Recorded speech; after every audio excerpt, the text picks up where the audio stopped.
La cause est entendue, nous resterons confinés au-delà des 15 jours annoncés. Emmanuel Macron reprendra la parole en fin de semaine pour annoncer sa décision. Si dans la plupart des familles ça se passe plutôt bien, ce huis clos peut s'avérer dramatique pour les femmes qui craignent les violences de leurs conjoints.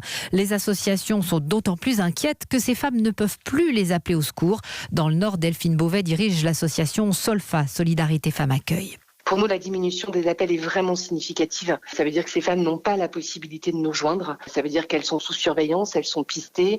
On a des femmes qui nous appellent, qui nous disent je profite que mon conjoint est aux toilettes pour vous appeler 3 minutes. Donc elle nous appelle 3 minutes, puis elle raccroche, puis elle nous rappelle 3 minutes plus tard quand c'est possible. Même par Internet, ça reste compliqué pour certaines femmes pour avoir accès à une boîte mail, pour avoir accès à l'ordinateur et surtout pour effacer toute trace de leur passage au niveau des ordinateurs, tout en sachant qu'on sait très bien que les violences conjugales ne vont pas naître de cette situation de confinement. Les violences conjugales sont là bien évidemment en amont, mais le 24 heures sur 24 avec l'autre, cette situation de tension, d'emprise, de domination peut induire un passage à l'acte qui est beaucoup plus important. Donc évidemment, on craint pour les femmes victimes de violences et on craint pour les enfants qui pour nous sont des victimes directes également de cette situation de violence conjugale. Un des propos recueillis par Lionel Gouvelet.